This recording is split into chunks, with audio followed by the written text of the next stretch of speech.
Welcome, geographers, to this case study. Falls under global hazards for OCR B Geography for Inquiring Minds, and it's the atmospheric hazard.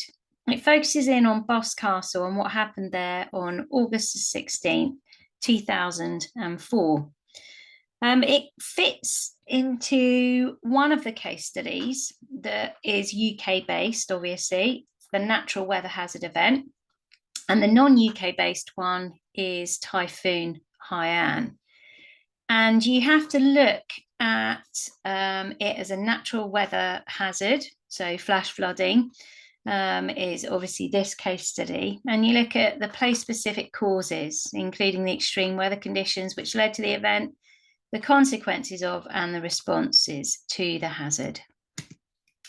So we're going to look at where the flood happened first of all. So the location of Boscastle, you can see there in the northern part of Cornwall. So it's a coastal settlement in southwest of England. And we know that it flooded on the 16th of August 2004, washing cars and buildings into the sea and obviously putting lots of people's lives in danger.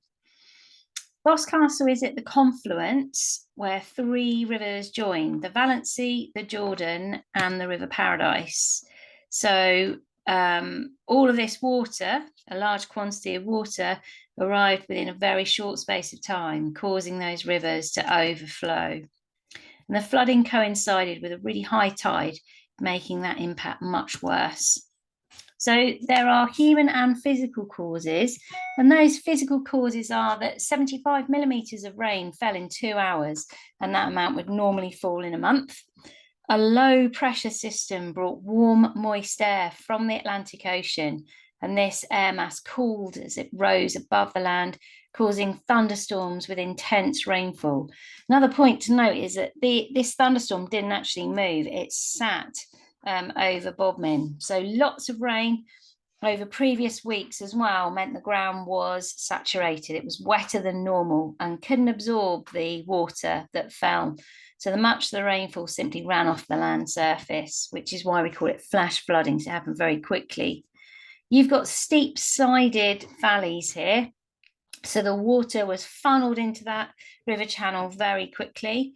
And the rock in the local area is slate, which is impermeable. It doesn't allow percolation. The soils were quite thin and made up of impermeable peat soil, so they become waterlogged very quickly. They become saturated, so the water became surface runoff very quickly. And there were very few trees to absorb the water and slow the amount of water going into the river through interception. So lots of physical factors that caused the flood. But there were human factors too. Many trees had been deforested for farming, and it limited interception, and water went straight into the river channel. There'd been an increase in buildings within the drainage basin, which meant that there were more impermeable surfaces, which directed the water back to the river faster. The old bridge in the village had a low arch over a very narrow channel. The flooding was made worse because trees and vehicles in the floodwater became trapped under the bridge, and they obviously formed a dam.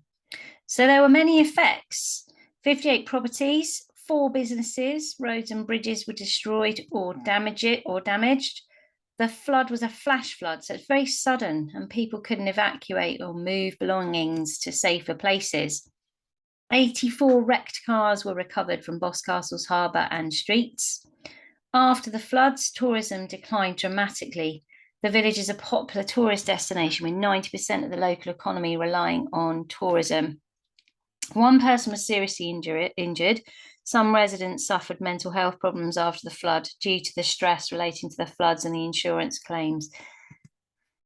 So what did they do straight away? What were the immediate short-term responses? So the emergency services quickly responded to save people in Boscastle.